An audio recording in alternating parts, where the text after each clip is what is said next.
હે કુમાર, અસુર રાજ તારકને મારીને તથા દેવોને વરદાન આપીને તમે અમે સૌને તથા સરાસર જગતને સુખી કરી દીધો. હવે તમારે પરમ પ્રસન્નતાપૂર્વક તમારા માતા પિતા પાર્વતી અને શંકરના દર્શન કરવા માટે શિવના નિવાસભૂત કૈલાસ પર ચાલ્યા જવું જોઈએ. બ્રહ્માજીએ કહ્યું છે, એ મુને. ત્યાર પછી બધા દેવતાઓની સાથે વિમાન પર ચડીને કુમાર સ્કંદ શિવજીની સમીપે કૈલાસ જઈ પહોંચ્યા. એ સમયે શિવ શિવાએ બહુ આનંદ મનાવ્યો. દેવતાઓએ શિવની સ્તુતિ કરી. શિવજીએ એમને વરદાન તથા અભયદાન આપીને વિદાય કર્યા. હે મુને, એ અવસર પર દેવતાઓએ પરમ આનંદ પ્રાપ્ત થયો. તે શિવ પાર્વતી અને શંકર નંદન કુમારના રમણીય યશના વખાણ કરતાં કરતાં પોતપોતાને લોક ચાલ્યા ગયા. આ બાજુ પરમેશ્વર શિવ પણ શિવા કુમાર તથા ગણો સાથે સાથે આનંદપૂર્વક એ પર્વત ઉપર નિવાસ કરવા લાગ્યા. હે મુનિ, આ રીતે જે શિવ ભક્તિથી પ્રોત સુખદાયક અને દિવ્ય છે એવા કુમારનું ને આખું ચરિત્ર મેં તમારી આગળ વર્ણવ્યું, બતાવ્યું. હવે વધારે બીજું તમારે શું સાંભળવા ચાહો છો?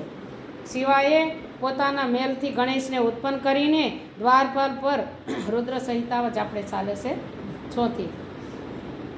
શિવગણો સાથે ભયંકર સંગ્રામ. શિવજી દ્વારા ગણેશનો શિરક્ષેદ કુપિત થયેલા શિવા શક્તિઓને ઉત્પન્ન કરે છે અને એમના દ્વારા પ્રલયનું સર્જન. દેવતાઓ અને ઋષિઓના સત્વન દ્વારા પાર્વતીને પ્રસન્ન કરવા, એમના દ્વારા પુત્રને જીવિત કરવાની વાત કહેવા પર શિવજીની આજ્ઞા અનુસાર હાથીનું માથું લાવવું અને ગણેશજીના ધડ સાથે જોડીને એમને જીવિત કરવા. હવે સૂતજી કહે છે,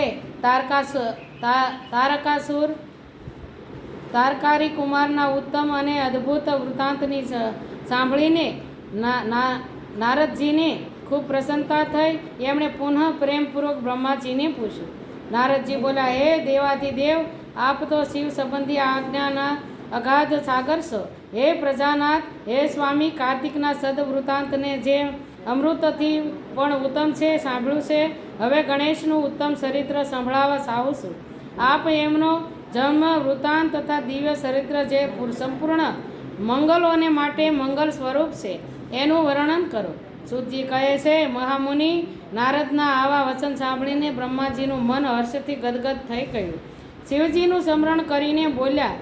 બ્રહ્માજીએ કહ્યું, હે નારદ, પહેલાં જે મેં વિધિપૂર્વક ગણેશની ઉત્પત્તિનું વર્ણન કર્યું હતું કે શનિની દ્રષ્ટિ પડવાથી ગણેશનું માથું કપાઈ ગયું હતું, ત્યારે એના પર હાથીનું મુખ લગાવી દીધું હતું ને કલ્પાંતરથી ની કથા છે.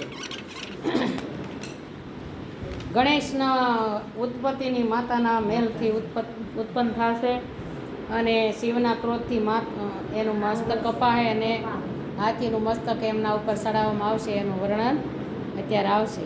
શ્વેતકલ્પમાં ઘટિત થયેલા ગણેશજીની જન્મકથાનું વર્ણન કરું છું, જેમાં કૃપાળુ શંકરે જ એમનું મસ્તક કાપી દીધું હતું. હે મુનિ, આ બાબત તમારે સંદેહ ન કરવો જોઈએ, કેમ કે ભગવાન શંભુ કલ્યાણકારી, સૃષ્ટિકર્તા અને સૌના સ્વામી છે. તે જ સગુણ પણ છે અને નિર્ગુણ પણ છે.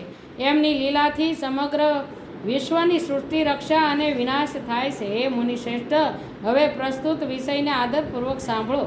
એક સમયે પાર્વતીજીની જયા વિજયા નામવાળી સખીઓ એમની પાસે આવીને વિચાર કરવા લાગી. સખી બધા જ ગણ રુદ્રના જશે. નંદી, ભૃંગી વગેરે જે અમારા છે તે પણ શિવજીની આજ્ઞા પાલનમાં તત્પર રહે છે. જે અસંખ્ય પ્રથમ ગણ છે એમના પણ આપણું કોઈ નથી, સખીઓ કહે છે. એ બધાય શિવ આજ્ઞા પરાયણ થઈને દ્વાર ઉપર ઊભા રહે છે. જો કે તેઓ બધા આપણા પણ છે જ, તેમ છતાં એમની સાથે અમારો મનમેળ નથી.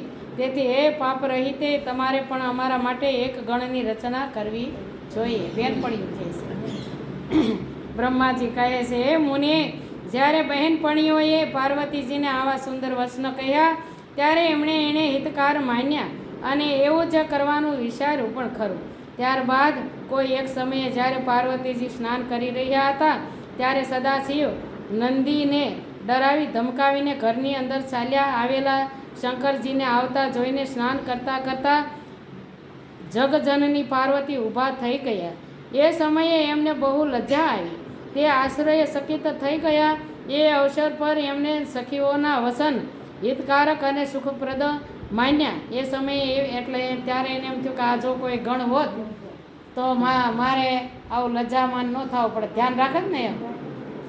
એ સમયે એવી ઘટના ઘટિત થવા પર પરમ માયા પરમેશ્વરી શિવપત્ની પાર્વતીએ મનમાં એવો વિચાર કર્યો કે મારો કોઈ એવો સેવક હોવો જોઈએ જે પરમ શુભ કાર્ય કુશળ અને મારી જ આજ્ઞામાં તત્પર રહેનારો હોય, જે જરાય વિચલિત થનાર ન હોય.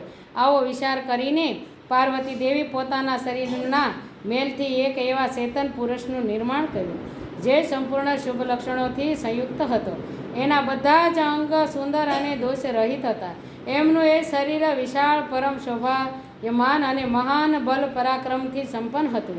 દેવીએ એને અનેક પ્રકારના વસ્ત્ર, વિવિધ પ્રકારના આભૂષણથી ખૂબ જ ઉત્તમ આશીર્વાદ દઈને કહ્યું, તમે મારા પુત્ર છો, મારા પોતાના જ છો, તમારા સમાન વહાલું મારું અહીં કોઈ બીજું નથી. પાર્વતીના આવા કથન પર તે પુરુષ એમને નમસ્કાર કરીને બોલ્યા. ગણેશે કહ્યું, હે માં, આજે આપને કયું કાર્ય આવી પડ્યું છે? હું આપના કથન અનુસાર એને પૂર્ણ કરીશ. ગણેશજીના આવા પૂછવાથી પાર્વતીજી પોતાના પુત્રને ઉત્તમ આપતા બોલ્યા. શિવાએ કહ્યું, હે તાત, તમે મારા પુત્ર છો, મારા પોતાના જ છો, તેથી તમે મારી વાત સાંભળો. આજથી તમે મારા દ્વાર પર થઈ જાઓ. હે તત્પુરુષ, મારી આજ્ઞા સિવાય કોઈ પણ હઠપૂર્વક મારા મહેલની અંદર પ્રવેશ ન કરી શકે, ભલે ને એ ગમે ત્યાંથી આવે અને કોઈ પણ હોય. હે બેટા, આ મેં તમને બિલકુલ સત્ય વાત કહી છે. બ્રહ્માજી કહે છે, હે મુનિ, આમ કહીને પાર્વતીએ ગણેશના હાથમાં એક સુદૃઢ છડી આપી દીધી. એ સમયે એમના સુંદર રૂપને પાર્વતીને જોઈને પાર્વતી હર્ષમગ્ન થઈ ગયા. એમણે પરમ પ્રેમપૂર્વક પોતાના પુત્રનું મુખ સૂમી લીધું અને કૃપા પરવશ થઈ સાથી સરસા ચાંપી દીધા. પછી દંડધારી ગણરાજને પોતાના